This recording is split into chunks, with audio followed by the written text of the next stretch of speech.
Podemos começar assim mesmo, né? Vamos lá? Bem, professor, divulgar o suicídio é a melhor forma de torná-lo menos tabu? Bom, essa manhã, pelo que vocês ouviram de mim, da Cleisla, sim, nós precisamos divulgar, mas nós temos que tomar cuidado como divulgamos, né? Não cometendo vários erros que já são bem conhecidos e felizmente se tornaram raros na grande imprensa. Felizmente se tornaram raros. Mas nós precisamos sim conversar sobre o suicídio e isso não induz o suicídio. Se formos cuidadosos. E na continuação dessa pergunta, há um aspecto bem interessante. Associar o suicídio ao efeito Werther não seria diminuir as causas e a complexidade que leva alguém a se matar? Muito bem, boa pergunta, sinal de que você estava bem ligado. Realmente, suicídio é um fenômeno complexo, né? Não é porque eu assisto uma série do Netflix que eu começo a pensar em me matar se eu já não estava vulnerável, se eu já não estava cogitando isso. Então, há uma série de fatores que se combinam para levar uma pessoa ao suicídio, mas principalmente entre jovens, dependendo de como noticiamos, se é um grande ídolo que morre e a gente exalta a morte, né? Se nós começamos a transformar aquela pessoa num herói, se damos detalhes do método, com certeza há um efeito de imitação. Há um efeito que leva outras pessoas vulneráveis a se matar, tá certo? Mas, de fato, a gente não tem que achar que é o efeito Werther ponto, né? Seria simplificar um fenômeno tão complexo, né? Então, vamos lá. As tentativas de suicídio são notificadas ou apenas casos consumados? Olha, há agora uma nova lei que obriga a comunicação, o registro de tentativas de suicídio e mesmo automutilação. Ela tem que ser regulamentada, porque o que adianta a gente obrigar, né? Se tudo isso não é feito com cuidado, a gente vai causar mais mal, vocês concordam? Do que benefício. Mas não há dúvida das autoridades, uma maior sensibilidade ao problema. E de 2017 para cá, o Ministério da Saúde tem se apresentado durante o mês de setembro, com portarias, manifestações, atualização de números.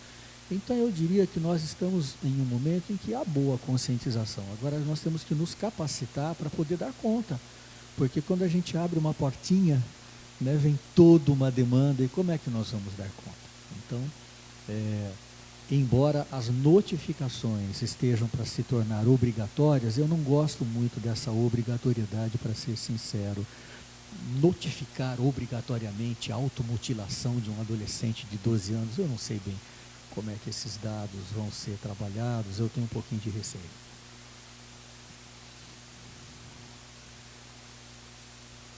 Existem estudos sobre a taxa de suicídio na população idosa? Sim, vários. De um grupo da Fundação Carlos Chagas, de outro grupo do Oswaldo Cruz, do Rio, e vários trabalhos publicados, e quando a gente pensa em taxa, ainda é a taxa mais elevada. O que é taxa? É o número de óbitos para cada 100 mil por ano. Então, a taxa de suicídio entre pessoas com mais de 65 anos ainda é a mais elevada, comparando-se todas as faixas etárias. Agora, os jovens e os adultos jovens já estão se aproximando dessa taxa no Brasil. Agora, em termos numéricos, a maior parte das mortes é de jovens e adultos jovens, porque são as faixas etárias predominantes na população, mais numerosas, tá certo? Acho que eu vou passar agora a palavra para a jornalista Cleisla, porque tem perguntas também, né, Cleisla, para você? O Gabriel perguntou...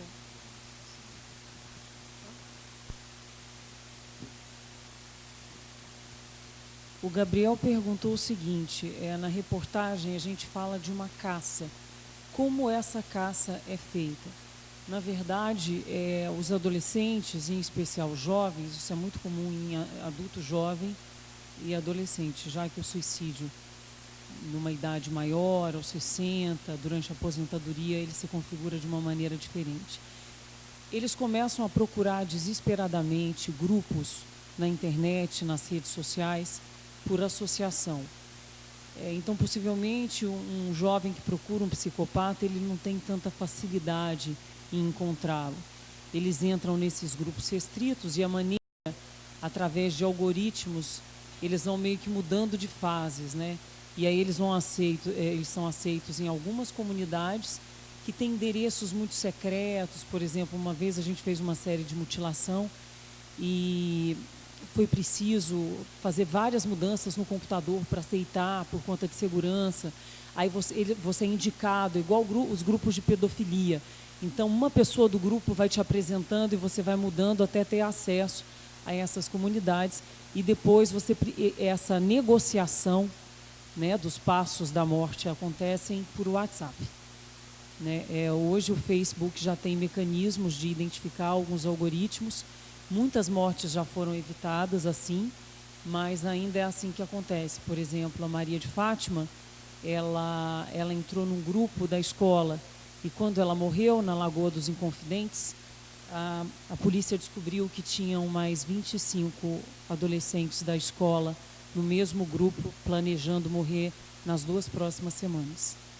Então é mais ou menos assim que acontece. Aí ele pergunta, né, se é pelo Instagram, pelo WhatsApp. Normalmente é por grupos de WhatsApp. Respondi, Gabriel, a sua pergunta? Eu acho que o Gabriel não está mais entre nós.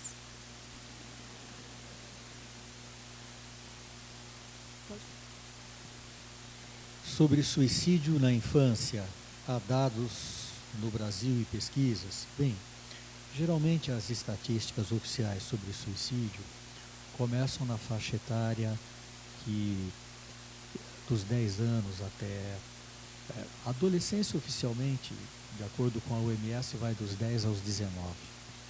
Antes dos 10 anos, a gente não tem dados confiáveis sobre suicídio, porque para a gente poder determinar que uma morte foi suicídio, a autoridade que atesta o suicídio tem que ter certeza a respeito da intenção da pessoa provocar a própria morte.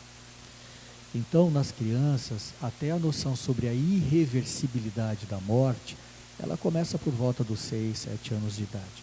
Então, as pesquisas, as estatísticas, dão dados de a partir dos 10 anos. Mas, de tempo em tempo, a gente ouve falar de crianças mais novas, de 8 anos, 7 anos, que se autoagridem tentando o suicídio.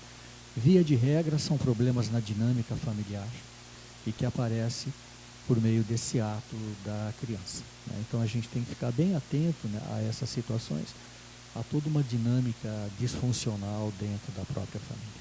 Mas não há muitas pesquisas, não, porque é muito raro, né? Principalmente pesquisa populacional, não há.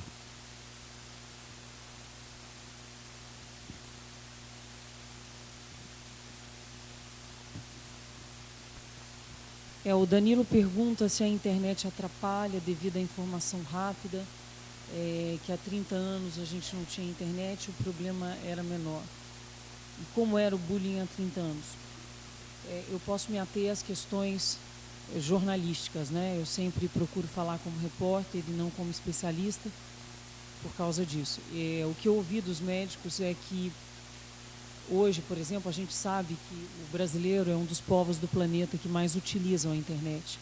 São mais de 6 horas por dia. Isso impacta muito a nossa vida prática, porque isso tem começado muito cedo, entre crianças ainda de colo. Isso interferia na questão da memorização, da maneira de lidar com a realidade e, em especial, o afastamento do contato humano, que é um dos pontos mais importantes de conexão de vida. É importante lembrar também que eu vejo que muitas vezes os pais, eles querem tirar o celular dos filhos, o próprio celular que eles deram, e eu ouvi de muitos educadores uma coisa que eu concordo, é que pais viciados não conseguem educar crianças. Então, é importante a gente estar ligado a essa questão. Realmente, o abuso da tecnologia tem influenciado e roubado um pouco do tempo das relações verdadeiras, criando uma geração que os psicólogos também chamam de meninos de cristal. Eles são muito poderosos, eles são verdadeiros geeks, mas quando eles se deparam com uma desilusão pequena, uma briga, uma chateação, muitas vezes eles não sabem como lidar. O bullying sempre existiu, era considerado uma chacota, e talvez a gente lidasse melhor com essa questão, porque agora o bullying virtual, se uma menina aparece numa situação de constrangimento e isso vaza na escola ou na universidade, isso é um ponto preponderante para que ela se sinta extremamente humilhada e pode até deixar de frequentar as aulas. Então, o que muda é a intensidade, é muito mais precoce e, com certeza, na minha opinião, a internet tem um influenciador poderoso. Qual a relação do clima frio com a depressão e o suicídio? Bom, em primeiro lugar, em países do hemisfério norte, principalmente na Escandinávia, foi descrita uma depressão que só aparece no frio, por diminuição mesmo da insolação, e o tratamento é banho de luz, digamos assim, é a depressão sazonal.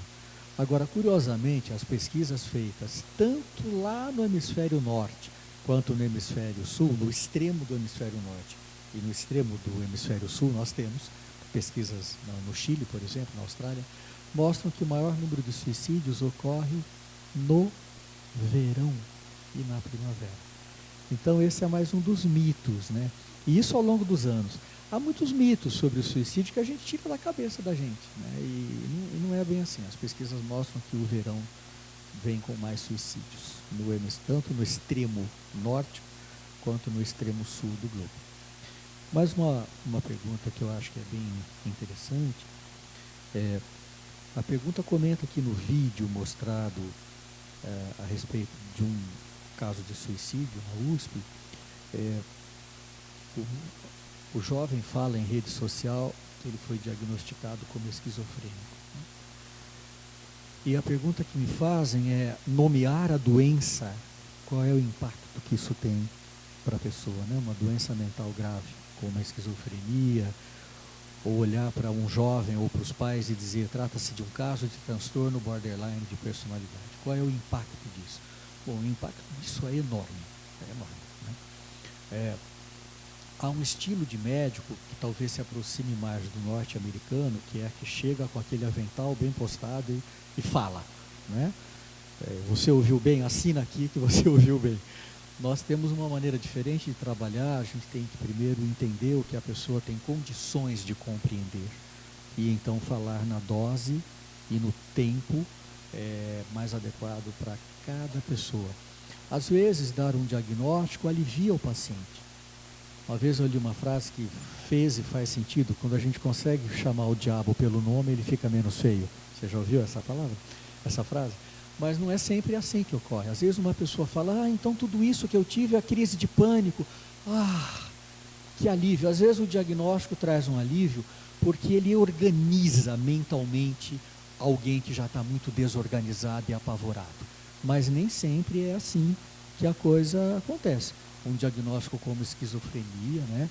Como um diagnóstico de um câncer muito grave, a gente tem que dosar o que cada pessoa consegue ouvir e ir com muito cuidado, tá certo? Com muito cuidado.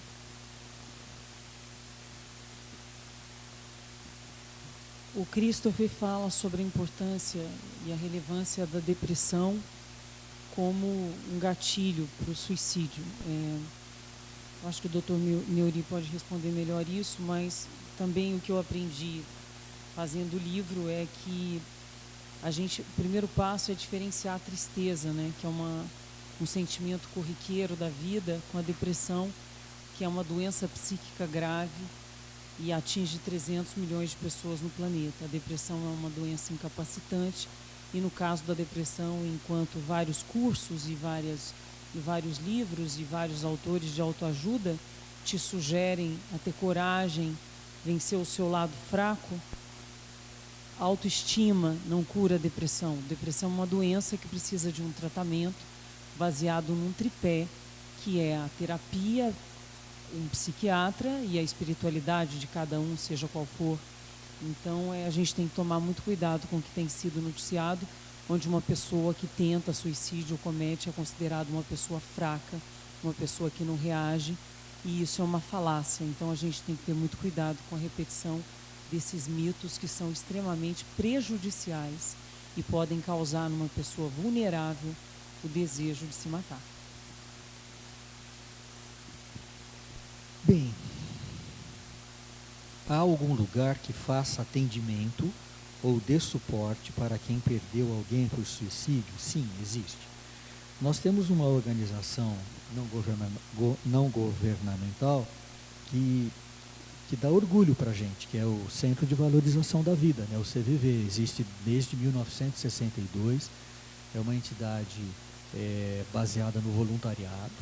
Há um treinamento muito cuidadoso de pessoas que se dispõem a atender telefonemas sigilosamente, no anonimato, ou hoje também teclar por chats na internet.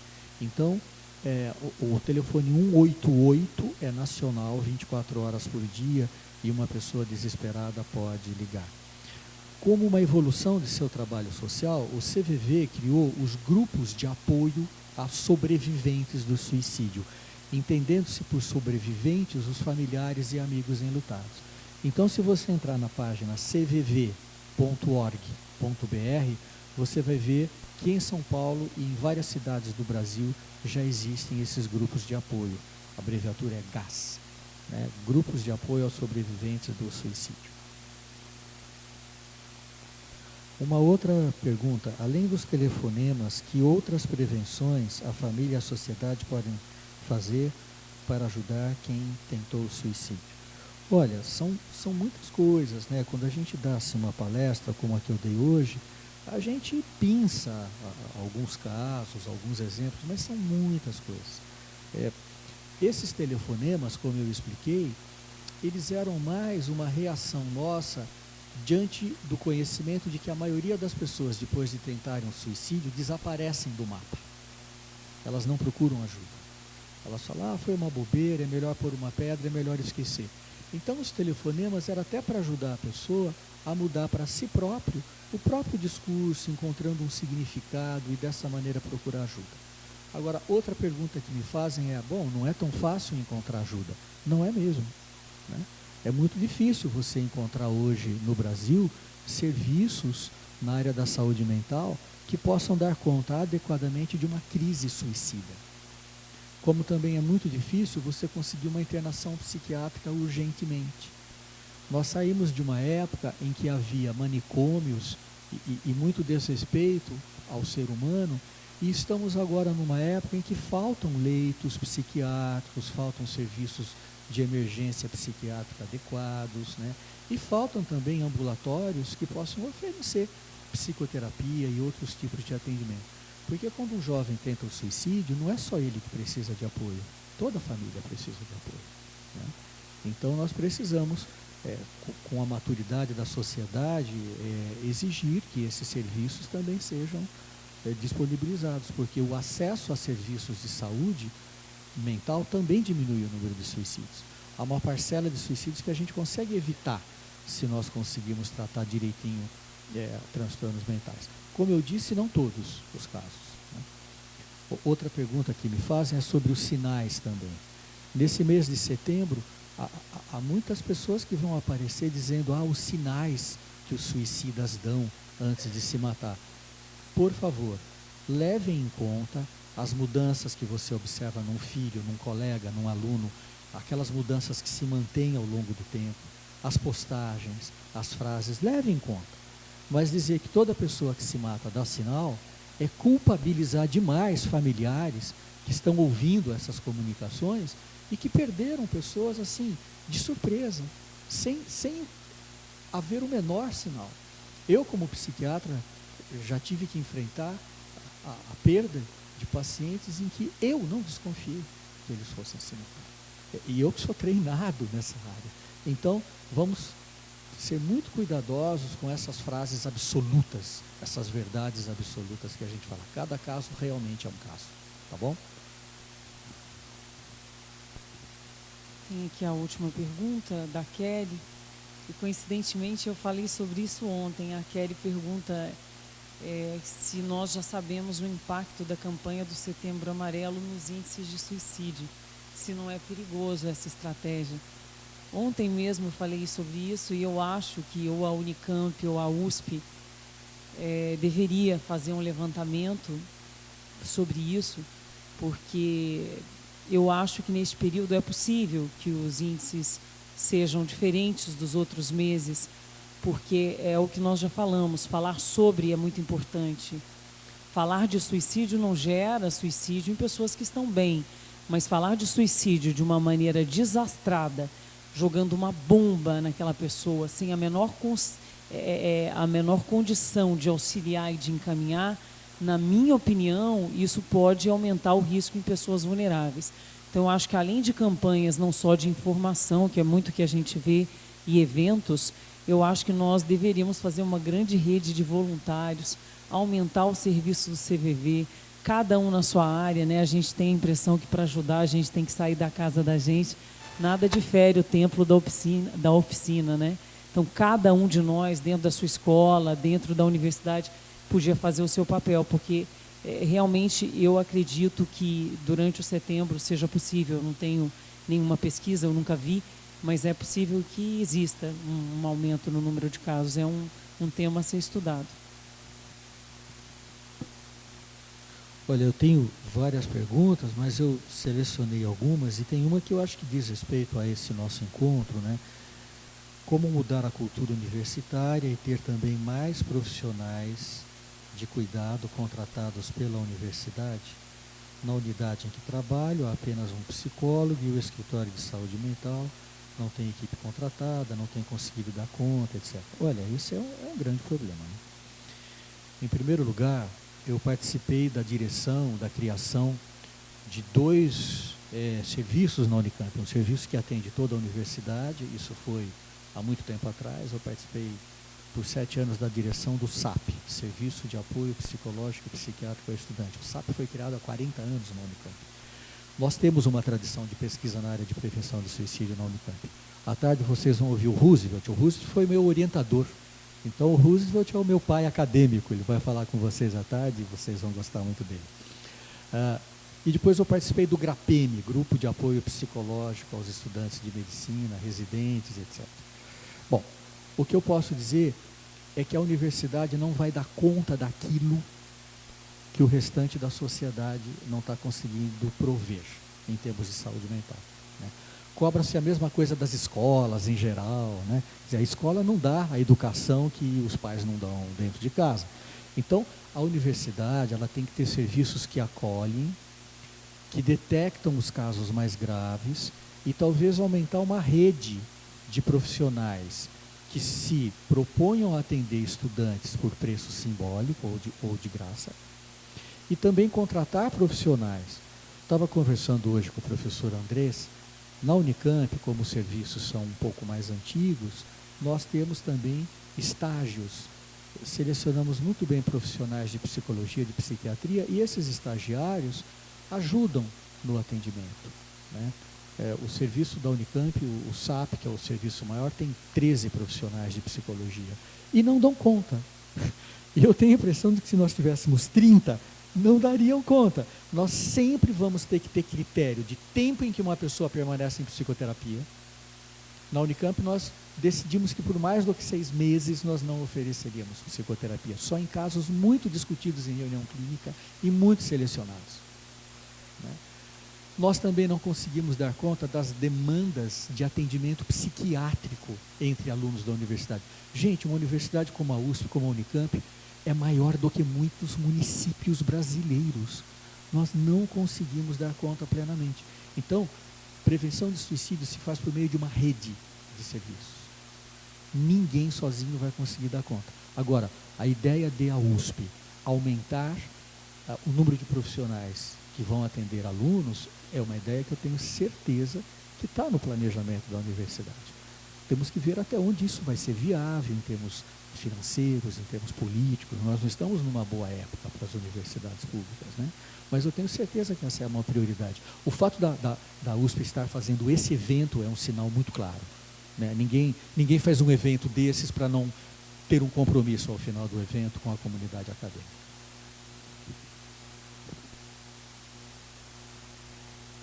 Para encerrar, então, a gente vai ter uma pergunta muito importante do Edson. Ele disse o seguinte: Cleisla, nós temos a orientação da OMS com relação aos cuidados em divulgar os casos de suicídio na internet.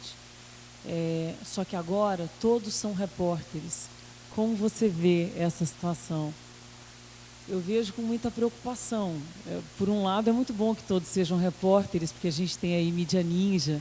Graças a essas mídias alternativas, a verdade chega em qualquer lugar, sem nenhum tipo de retaliação ou de tendenciosidade. Então, eu adoro as mídias alternativas, os grupos que se criam dentro das universidades e que botam tudo mesmo na rede, e aí as pessoas podem questionar, tendo o direito a não ter uma verdade única, já que ela não existe, né? Mas, por outro lado, essa mesma mídia alternativa, que aí não se trata nem da mídia, são pessoas que rapidamente se apressam a publicar vídeos. A última vez que a gente viu isso foi na escola Raul Brasil, onde os vídeos da escola, né, do massacre da escola, foram divulgados quase em tempo real. E, num primeiro momento, as emissoras não iriam divulgar as imagens. Mas aí cria-se uma grande discussão. Como nós vamos esconder se já está aí? Todas as TVs já deram, a internet já deu. Então, assim, quando perde-se o controle editorial, perdeu-se o controle. Isso nós nunca vamos conseguir combater. A única alternativa é sermos muito coerentes com o que acreditamos. Se você não compactua, não passe para frente, né? Eu acho que formando uma ideia de comunidade, de que suicídio pode gerar suicídio, aquela imagem pode aumentar uma ideação, a gente cria um patrulhamento, por exemplo, às vezes no nosso grupo mesmo, as pessoas não são obrigadas a saber sobre tudo, né? Então eu acho que a gente tem que ter esse papel de não republicar, não repostar, bater firme na informação correta. Agora, os deslizes, isso a gente nunca vai ter controle. Muito obrigada, gente, por nos ouvir e por estarem aqui.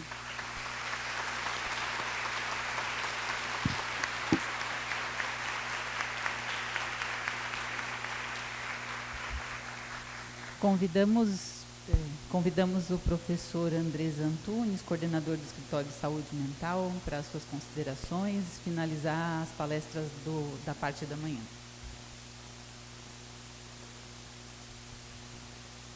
Caro Neuri, Cleisla, muito obrigado por tudo que vocês nos proporcionaram nessa manhã, e a todo o público também. É muito importante, né, essa questão de não culpabilizar as famílias e principalmente os pais pelo acontecido, pelo trágico acontecido. É verdade que a biografia pessoal, ela é importantíssima e nos marca muito, mas outras situações nos marcam talvez ainda mais, principalmente nessa época da juventude. O professor Neuri falou que cada caso é um caso. Eu concordo plenamente. Eu sou um clínico. Algumas das perguntas colocaram que o escritório de saúde mental não dá conta, mas eu gostaria de trazer algumas informações importantes para vocês. Quando nós começamos a acolher os alunos, em julho do ano passado, depois de um mês, nós soubemos, pela imprensa, de 4 suicídios em nossa universidade. E o escritório de saúde mental foi fortemente atacado por questões ideológicas, políticas, científicas, epistemológicas, como queiram pensar. E eu dizia, é um bebê que tem um mês de existência e já está sendo atacado. Vamos com um pouquinho de calma. Hoje esse bebê cresceu. Ele tem 1 ano e 2 meses. Nós acolhemos cerca de 240 estudantes. Quando falam que o escritório de saúde mental não dá conta, e eu me lembro de cada estudante que está lá sendo ouvido por 1 hora, ele falando da sua vida, ele falando dos seus sentimentos, tendo talvez a possibilidade de ser compreendido por alguém que está de fato interessado pelo que ele tem a dizer, isso não é pouca coisa. Não é apenas uma triagem, não é apenas um atendimento, é um encontro. Um encontro que pode mudar a vida de uma pessoa. A Cleisla falou da Escola Raul Brasil. No mesmo dia, eu estava indo para a USP de Pirassununga fazer um trabalho lá via escritório de saúde mental. Eu fui contatado pela reitoria porque o governador do estado estava pedindo ajuda para o que estava acontecendo naquele momento. Eu consegui contatar a diretora do Instituto de Psicologia, a professora Marilene Proença. No mesmo dia, 7 psicólogos foram até lá. No outro dia, mais 8 psicólogos. Profissionais da Faculdade de Medicina, voluntários. Foram contratados 40 psicólogos por concurso público para trabalharem nos próximos 2 anos. Isso é muito significativo. Com relação ao escritório de saúde mental, gostaria de fazer alguns agradecimentos que são muito importantes que fiquem registrados. Primeiro, ao professor Varran Agopian, que esteve aqui abrindo, né, esse simpósio, ao vice-reitor, professor Carlos Hernandes, que também muito interessado em poder fazer o melhor pelos nossos estudantes, o chefe do gabinete da reitoria, professor Gerson Tomanari.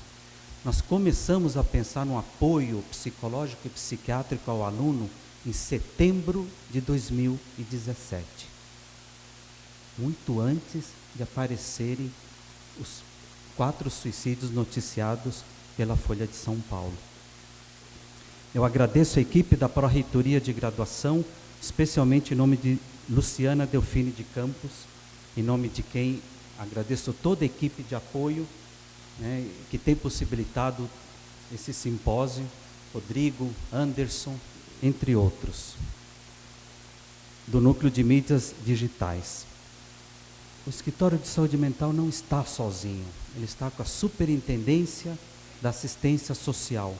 Nós temos 8 assistentes sociais para 40 mil alunos. Juntando o campus do Butantã com os campi do interior, que são 8, nós temos 90 mil alunos em nossa universidade. Eu vou visitar agora em setembro uma universidade americana que tem 38 mil alunos, que conta com uma equipe de 100 profissionais de saúde mental, entre psicólogos e assistentes sociais e psiquiatras. Agradeço a equipe do Acolhe USP, que tem trabalhado em parceria e sob coordenação de Marília Rita Ribeiro Zalaf, aos psicólogos Felipe Bushman e Júlio Henrique, aos assistentes sociais Grace Cristina de Oliveira e Rodrigo Mendes Barbosa, aos professores do Instituto de Psicologia, que têm oferecido muito apoio, muita ajuda, a diretora Marilene Proença, ao professor titular Gilberto Safra, aos professores doutores Maria Lívia Tourinho Moreto, Pablo Castanho e Daniel Cooperman. E também ao professor subsidiário, o psiquiatra Francisco Lutufo Neto, professor que está no Instituto de Psicologia e também faz parte do Instituto de Psiquiatria, e eu agradeço também ao professor Eurípides Miguel, do IPQ. Ao superintendente do HU, professor Paulo Margarido, e toda a equipe de psiquiatras, que tem ajudado os alunos na medida do possível. Aos seguintes colaboradores do Escritório de Saúde Mental: a pós-doutora Sônia Parente, aos psicólogos Luiz Cláudio e Soraya Bido, Renan Carletti, doutorando, Camila Moraes, mestranda, Clius Vieira de Freitas, psicólogo formado aqui no Instituto de Psicologia e nosso egresso, ao psiquiatra da Santa Casa, Júlio Acúrio, ao doutorando Tomás Ossa, a doutoranda Érica Colombo, a doutoranda Thaís Marques, a pós-doutora bolsista da FAPESP, Nara Helena, a Érica Colombo também é bolsista da FAPESP, fazendo trabalho no escritório, a pós-doutoranda Luciana Chauí, a Natália Takiguchi, que está aqui presente, a Mariana Arruda, também doutoranda, Wilson Bueno Alves, ex-aluno da FEFELESH, psicólogo formado por uma universidade privada, ao doutorando André Luiz de Oliveira e ao doutorando Cláudio Akimoto. A equipe não é pequena. E o Escritório de Saúde Mental tem trabalhado também com a FZEA da USP de Pirassununga. Eu cito a presidente da comissão de graduação, professora Giovana Tomaso, que a gente tem feito também uma ampliação do Escritório de Saúde Mental lá, ao professor Homer Savastano Júnior, a Faculdade de Direito, o professor Nuno Coelho, que estava aqui presente nessa manhã, Faculdade de Direito de Ribeirão Preto, a Escola de Enfermagem de Ribeirão Preto, em nome da diretora Maria Helena Pelucci, ao Instituto de Matemática e Estatística, com seu diretor Júnior Barreira, ao Escritório de Carreiras, com a professora Tânia Casado, que tem sido um modelo para o Escritório de Saúde Mental, ao Escritório de Atividades Esportivas, do professor Júlio Serrão, a Maria Cecília Losquiavo dos Santos, da FAO, a Faculdade de Medicina de Ribeirão Preto, em nome da diretora Margarete de Castro. Eu estive lá trabalhando também. Faculdade de Filosofia, Ciências e Letras, em nome da professora de Química e presidente da comissão de graduação, Ana Paula Ramos. A Escola de Engenharia de Lorena, o professor Hugo Ricardo, presidente da comissão de graduação. A FEA de São Paulo, em nome do professor Wilson Amorim. A prefeita do campus de Ribeirão Preto, professora Cláudia Passador, aqui presente, também tem nos ajudado bastante a pensar. A EASH, a USP da Zona Leste, em nome dos seus diretores Mônica e Ricardo. A Superintendência da Guarda Universitária, professor Vicentim. E ao representante da Guarda Universitária também, o Alexandre. Um grande abraço, com quem temos trabalhado em momentos muito difíceis, inclusive noticiando a perda, a morte de estudantes para a família. A diretora da Poli, a professora Liede Bernucci. Aos diretores da Faculdade de Ciências Farmacêuticas, professora Primavera e Eufriede, estava aqui presente também. Ao Instituto de Física, tanto de São Paulo quanto de São Carlos. A Rádio USP e principalmente aos alunos do Grêmio da Escola Politécnica, aos CEAs da FEA e de outras unidades, ao Diretório Central de Estudantes, a todos os alunos. O Escritório de Saúde Mental está sendo formado com cada pessoa que vai até lá. E todo aluno, graduação, pós-graduação e mobilidade internacional é rapidamente acolhido.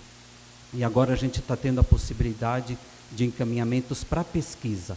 Toda pesquisa clínica envolve um cuidado. E às vezes, o que eu percebo é que no âmago de cada jovem tem um anseio em procurar alguém para poder se expressar, para poder desenvolver aquela semente que ainda não foi possível. Diz o meu amigo, professor Gilberto Safra, nas piores adversidades, o ser humano se desenvolve.